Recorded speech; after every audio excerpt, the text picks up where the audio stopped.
So, the Nintendo Switch.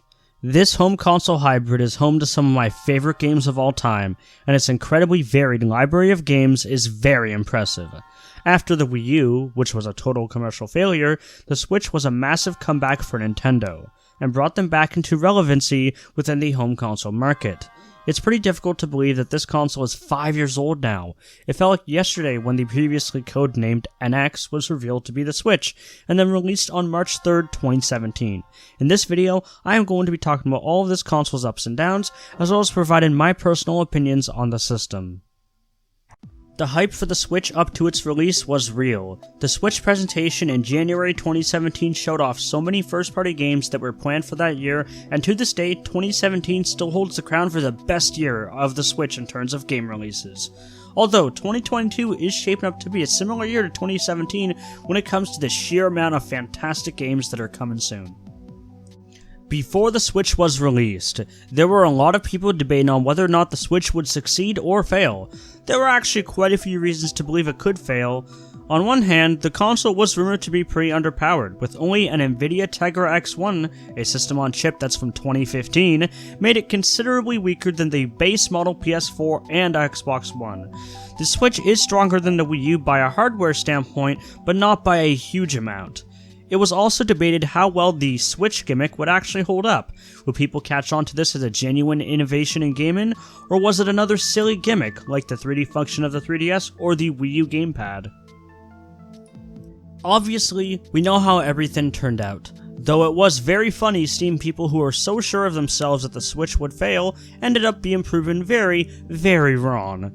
2017 truly was a great year for the Switch. It had to be. Nintendo just went through by far their worst console yet in terms of sales. And no, the Virtual Boy doesn't count. Breath of the Wild was an insanely good launch title for the system, with its beautiful open world, great world design. That game is so much fun to just mess around in. Even though there wasn't much else on the console initially, it would eventually get more games throughout the year. Splatoon 2 was also a big success, ARMS was an interesting experimental new IP, and of course Super Mario Odyssey was a critically acclaimed 3D platformer. I haven't played Odyssey yet, even though I do like 3D Mario games. Maybe someday I'll play it? I don't know. Anyways, Fire Emblem fans only got Fire Emblem Warriors. It was better than nothing, I suppose. And at the end of the year, Xenoblade Chronicles 2 was released. Though I may not have been a huge fan of the game initially, it grew on me a lot over time, and it's now one of my favorite games. Amazing characters, fantastic combat system, incredible soundtrack, and great world design. The game was awesome, but I won't get too into it today. I will cover that game in a separate video at some point in the future. Though I must mention that Jin and Nia are the best. Even though Wii U ports were full price, it was still nice to see a number of games receive a much better home than the dead console known as the Wii U. Mario Kart 8 Deluxe, despite still being sold at full price, is a very fun game to play with friends, and the new DLC coming to the game is a welcome surprise. But I think what's really crazy is how this game is 8 years old now technically, with its Wii U release being in 2014. Though third-party releases weren't super common in 2017, it got better as time went on, and developers started having more faith in the Switch once they saw the sales numbers skyrocketing. Despite the weak hardware, it was very impressive to see such third-party releases like Doom 2016 and The Witcher 3 release on Switch. Obviously, they don't look nearly as good as the other versions of the game, but it was portable, and really, to some people, that feature can be so much more important than visuals. After 2017, the game releases slowed down considerably. There were still lots of very good games released in 2018 to 2021, but the lineup in each one of those years wasn't nearly as robust as 2017. Still, despite somewhat slow months here and there, it was nothing compared to the agonizing Wii U droughts. Smash Ultimate in particular was a huge deal since it kept the hype going for the Switch for a long time. Whenever a new fighter was revealed, it was always very exciting. The game itself is also fun to play with friends from time to time, if it doesn't get too competitive, that is. Since I mentioned Xenoblade 2, I thought I'd also bring up Xenoblade Chronicles Definitive Edition. This game was a much needed graphical improvement over the original Xenoblade. Even though the world design and environments were great in the original, the character models left a lot to be desired. Thankfully, this game fixed that issue, as well as added a lot of quality of life improvements. You probably already know this, but Xenoblade is a fantastic game with an amazing story, lore, characters, and pretty good combat. If you're going to start anywhere, start here. It's a great game, and I highly recommend it. And now on to Fire Emblem Kylo Ren! Three Houses. This was another release on Switch that was very good. The best part about this game was how each person has a different perspective on it. Whatever house they chose first is usually their favorite, and each leader has its own legion of fans who love their preferred leader and hate the other ones. I personally went with Golden Deer, and I did finish the route, but I never did another route beyond that. Gameplay is fun, being able to customize each unit as freely as you want is pretty nice. This game was also a pretty nice graphical improvement over the 3DS Fire Emblem games as well. With that out of the way, I think that's most of the games I played through on the Switch. Wait a minute, I kind of forgot about Pokemon. Well, seeing as I don't really play the newer Pokemon games anymore, I don't really have any opinion to give on them. Unless I get an expert's opinion on it. Hello viewers. You need not know by name, but you do need to know one thing. Pokemon Sword and Shield is good, actually. It's my favorite entry in the series since Black 2 White 2. I loved the characters, the music, though Pokemon always has good music, and yes, even the story. Galar gave me a ton of new fave Pokemon, especially the Galarian forms of Pokemon from other regions. The gyms being treated like sports teams was a great way to make gyms feel new, without throwing the whole concept out like they did in Sun and Moon. I love the wild area, but one complaint I have with Sword and Shield is that the routes were too short and dungeon areas like the Glimwood Tangle didn't have enough depth to them. I really liked these games, and I'm trying to keep it brief, so I'll end it there, but let me just end this with the only part that's objectively true. Bede is best boy. But Sword and Shield aren't the only Pokemon games on the Switch, so I'm not quite done here. The first main series game released was Let's Go Pikachu and Let's Go Eevee, a game that really isn't for me. The gameplay style isn't bad, though I haven't finished playing my copy.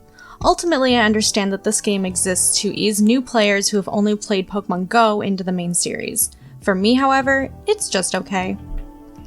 Brilliant Diamond Shining Pearl is a completely serviceable remake, but nothing more than that.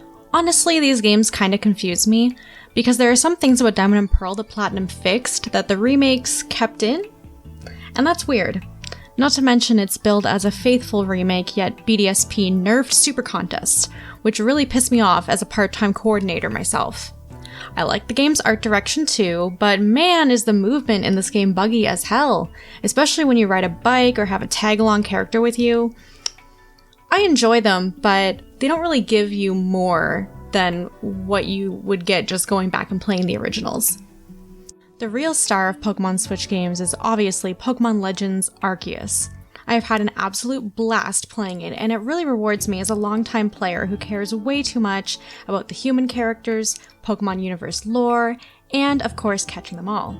Seriously, catching Pokemon is my favorite part of these games, and Legends Arceus being mostly about filling your decks, including a research checklist, is awesome. Legends Arceus oozes style and is powered by fan service, and I love it. I just really hope that some of the gameplay changes in this game are carried over to Gen 9. I don't think I can go back to having to give random guys and houses heart scales just to relearn a move. I'll admit, I think I like Legends Arceus more than Sword and Shield. I haven't played any of the Pokemon spin-off games on the Switch, like New Pokemon Snap, so no comments on those. Time to gracefully leave this video. I don't care about the National Dex controversy, DLC is better than getting third versions, and Team Fuecoco. Now that we are done hearing some great takes from my sister, let's move on to features that the Switch has, or lack thereof. The Switch has a very limited feature set. It really only could play games, and that's about it. No other functionalities to speak of, which on one hand makes sense considering its primary focus is on games, but a lot of newer game consoles often have useful apps that you could use on it that improved its functionality. Even if you don't care about an internet browser or themes, those apps still serve a purpose for many. I used the Wii U and 3DS internet browsers for years because they were faster than using the old family PC. So what I don't understand is how the Switch, even though this is Nintendo's most successful video game console since the Wii, is so incredibly bare bones when it comes to features. There is no internet browser, for a long time there was no YouTube app on it, it only has 2 whole themes available, and the character profile selection for your Switch account has added almost nothing since launch. No Pokemon, no Fire Emblem, no Xenoblade, and many others are missing too. It's pretty bad. Granted, Nintendo is added new character profiles in the form of Switch Online by using My Nintendo points for purchasing new ones, but the selection changes every month, which is the dumbest and most on-brand move that Nintendo could have possibly done. To make matters worse, there is no music in the menus or the eShop. Now, I know many do not care about music in these instances, but I personally do. The Wii and 3DS menu music added so much personality to the consoles, like have you heard the Check Me Out channel theme? The Switch, in its current form, feels so lifeless and boring. Back when I got my original 3DS in 2012, I didn't have very many games to play on it, mostly just DS games I already owned. Most of my early enjoyment with the 3DS was just browsing through all the interesting apps you could download on the system, and especially going through the eShop was just a good time while listening to that catchy music. But the Switch has none of that, and it sucks. But I will highlight that I'd much rather have the great game library that the Switch has and not much other functionality, rather than a poor game library and tons of cool functionality and apps to play around with. But really, why can't we have both? As many people have mentioned already, the Switch Online service is pretty bad. Even though it's cheap, you don't really get much other than being able to play online. When this was first released, it was pretty much nothing more than a paywall for online play. Sure, there were NES games and eventually SNES games, but Nintendo would only give you new games every so often, and when they did, they were games no one cared about, like Spanky's Quest. Even though there is Nintendo 64 Online now, you can't play Nintendo 64 games unless you pay for the expansion pass, which is still pretty bad. On top of all of this, first-party Nintendo games tend to have lots of connection issues, especially Smash Ultimate, since they're peer-to-peer and have terrible netcode. Despite everything though, the Switch still has a ton of great games, and sorry if I failed to mention some great games, I haven't played a ton of games on the Switch, to be honest. One example that comes to mind is Astral Chain. I know I'd love this game, I just haven't gone around to it yet. Hopefully I will someday, but we'll have to see. There are too many good games to play. And that's the end of the video. Be sure to follow me on Twitter, and of course subscribe and like the video, as it helps me out a ton. Please give me your thoughts down below on the Switch or the video itself. Anyways, have a good day.